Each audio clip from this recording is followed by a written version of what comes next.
In regards to looking for a black breastfeeding practitioner or someone that helps with tongue tie, you're the only one that actually is out there on a tongue tie service as a black woman, and that I know of. Yeah. And also in regards to you specialise within breastfeeding as well. So that's why I've come to you to see if you've had a difference in regards to your clientele that's come to you because of you are a black woman, and also to let people know that because you are there, they could be there too. Could you introduce yourself and let us know your role, your job title and what you do? So I'm Carmelle. Yeah. And I am an independent midwife. I've been a midwife for 13 years and initially started out working in the NHS, and I did 9 years across various roles, and my last role there was in breastfeeding in a South London hospital. So I did the breastfeeding, and me and my colleagues worked to achieve baby-friendly status. And I went to do tongue tie training, and I started implementing kind of tongue tie service in the hospital, but with kind of all the politics and kind of red tape you have to kind of get through, it wasn't as successful as it probably could have been. And with all of that, I decided to leave. So I set up on my own and didn't really know that this is how it would work, but just quite kind of organically through word of mouth, I started getting clients, and that's where I've been doing that for 5 years. And so I'm a tongue tie practitioner and breastfeeding support. What's your role in breastfeeding and how do you support mums? So if I go back to my earlier days of breastfeeding, so I used to work with case loading.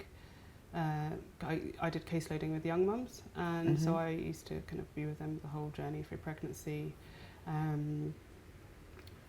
go with them when they would have their babies and be with them throughout labour, and then see them postnatally.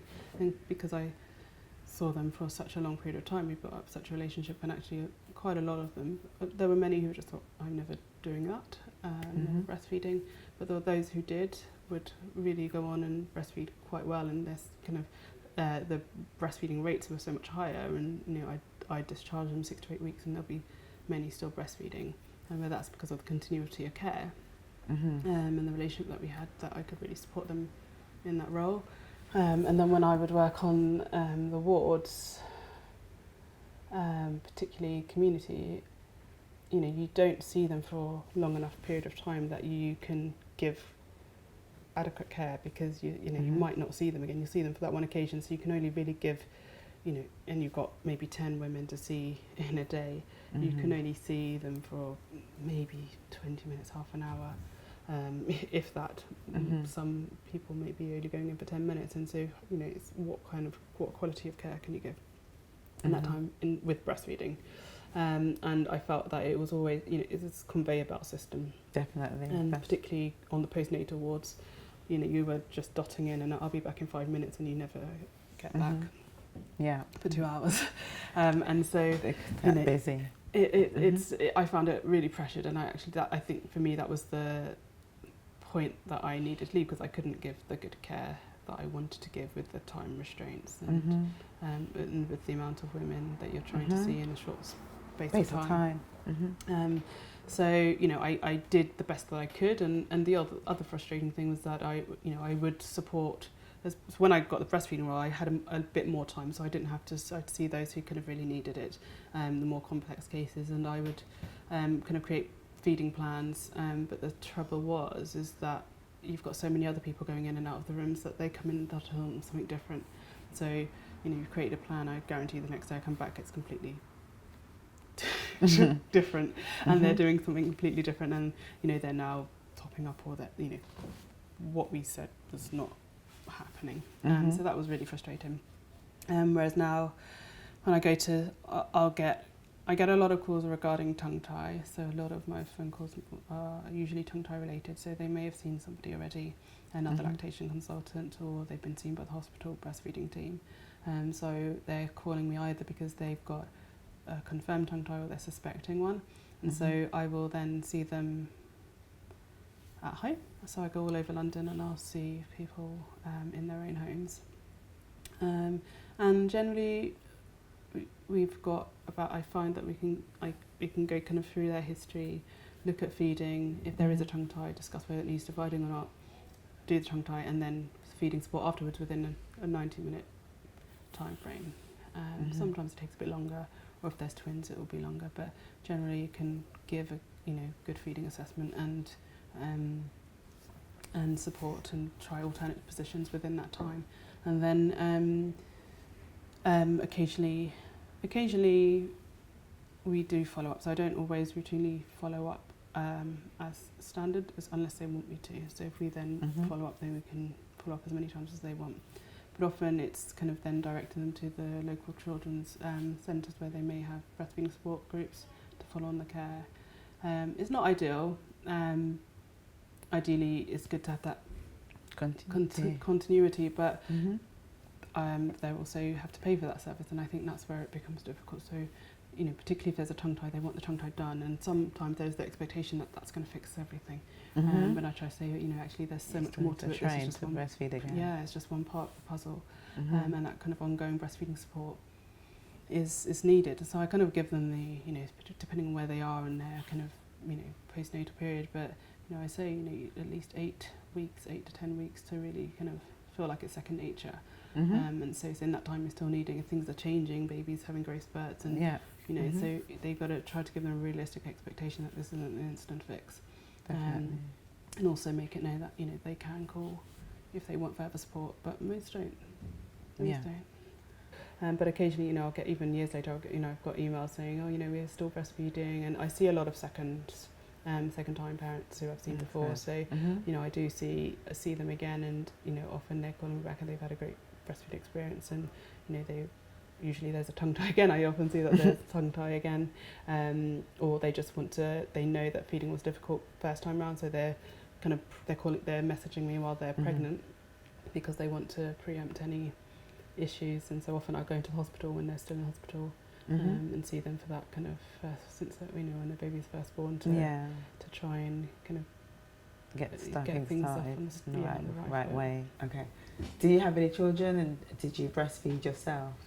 I do. I've got two children, aged 10 and 7. I had a really great experience overall. I didn't have any difficulties, and which is why I started to get into breastfeeding, because actually I had such a good experience, and I was experiencing so many women that were struggling. So because if you found it quite easy, you then...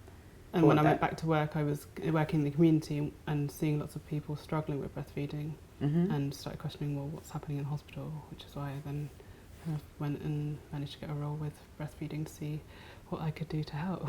And realised it was actually beyond me. Good. There's so much more to it than just helping at the time, the short time that they are in the hospital for. A role came up, and I expressed my interest and went for the interview and happened to get it. And then it was actually after that that I started to do some more training, and I did a year breastfeeding support training, which I think was a diploma level. Okay. And so that was over a year, and that it was very useful actually. And some of the things I kind of questioned: why isn't this kind of standard knowledge for everyone? So it was much more in depth, and then with that plus my own experiences of breastfeeding, I felt like it all kind of came together. Yeah. As a mother, did the healthcare professional speak to you about breastfeeding during your pregnancy? Not that I can recall. So I was already a midwife, my eldest. I was thinking about that. I don't recall ever being told about it. And whether it was just the expectation because I was a midwife that I would just know what to do. Okay, so did you have your baby in the hospital you worked in? My first one, yes. Okay, so they knew you. So they knew me, and so I also had the same midwife route. So I guess if I had any concerns, it would have been, maybe it was the expectation I would just ask about it. Which I never brought it up, and it was never really discussed. They knew you was a midwife. Yeah. Okay. Yeah. And did your family ever speak to you about breastfeeding previously, before you was pregnant or while you was pregnant? My own family? Yeah, no. Family or friend? Or no, but it wasn't ever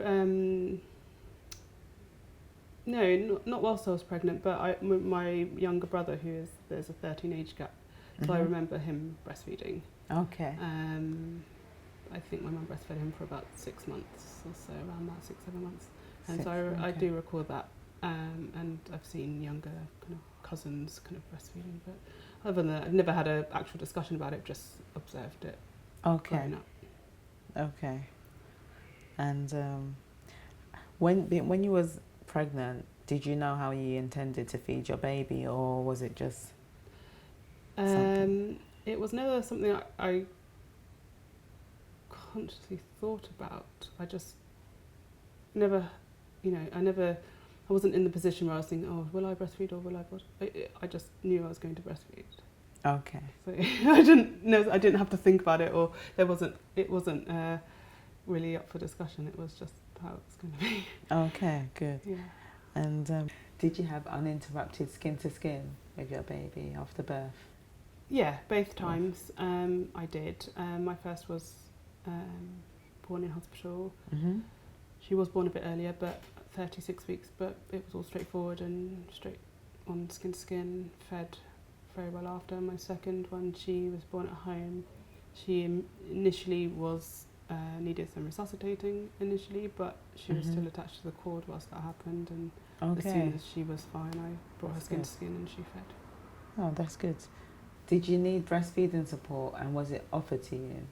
I wasn't ever supported, again, because I think I just got on and did it.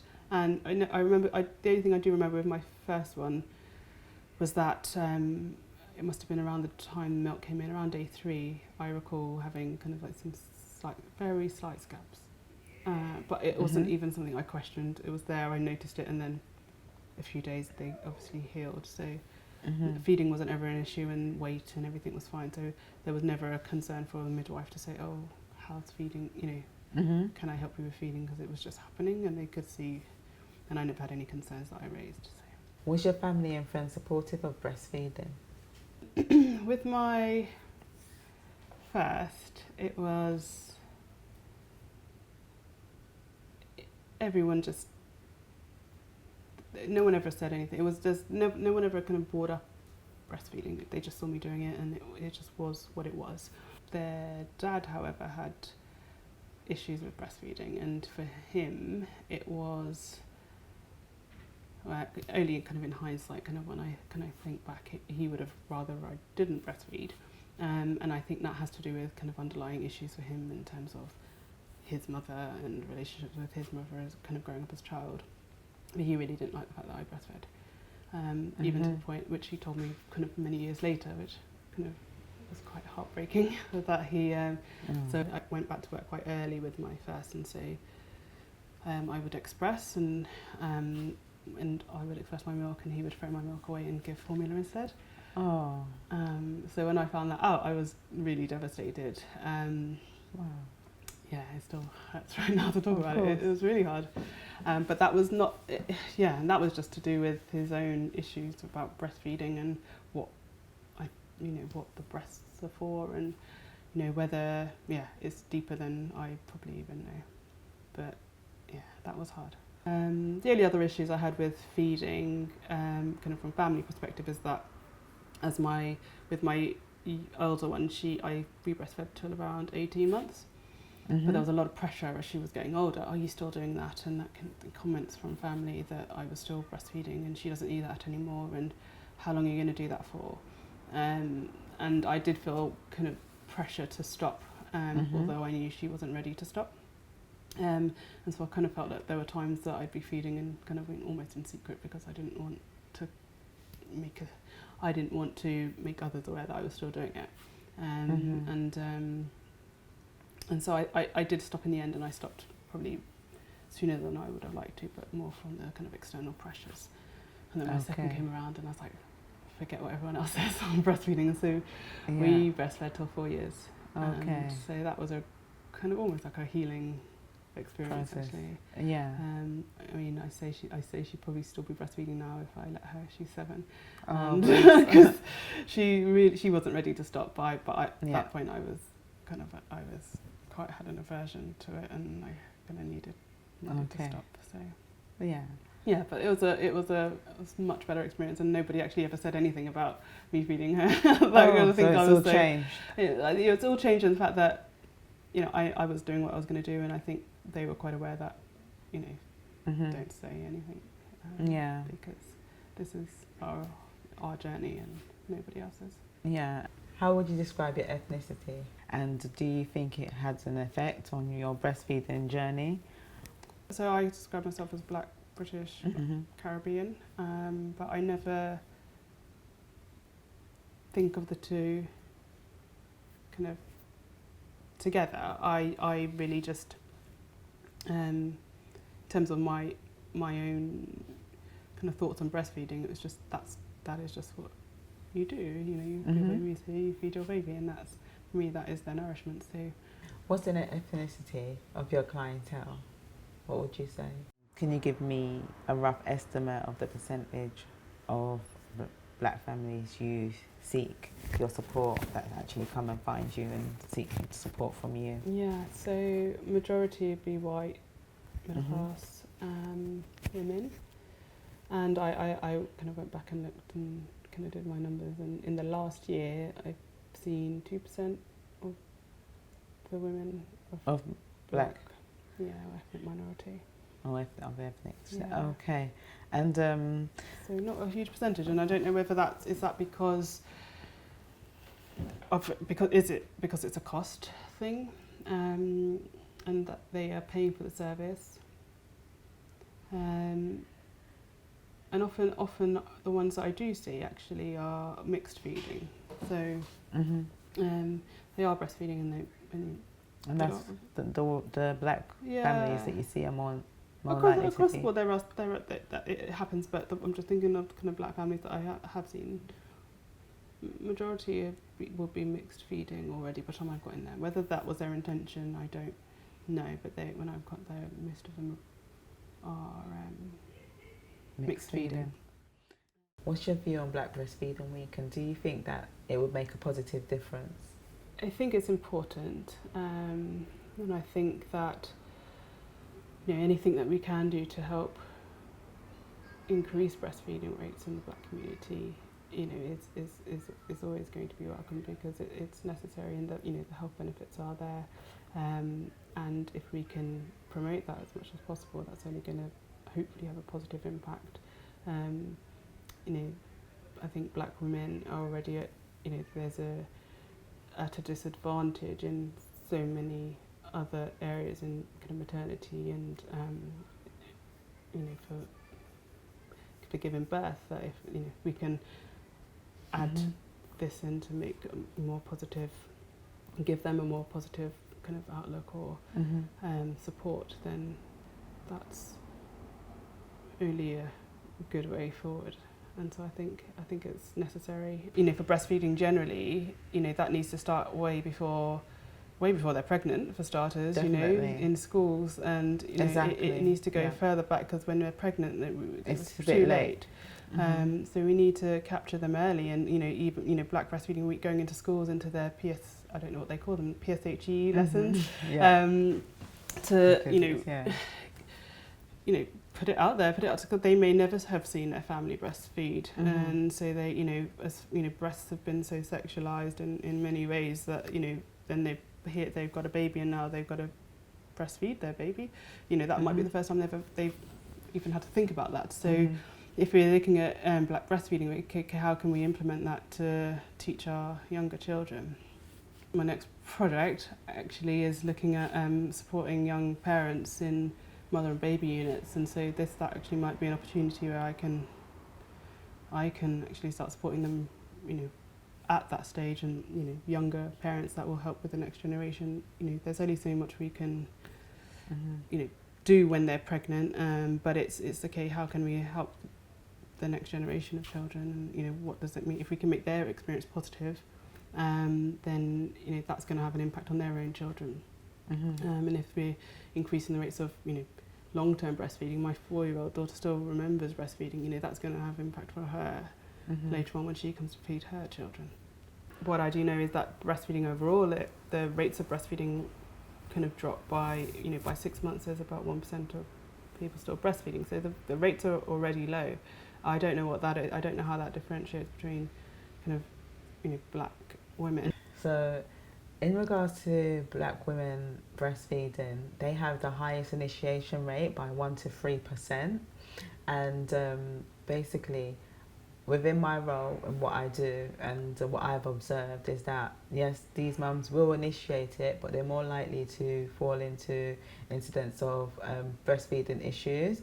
And when they do fall into these issues, they're less likely to ask for the support, because there's also a little thing going on in regards to black people don't like to ask for help or to seem that they need any kind of support or help.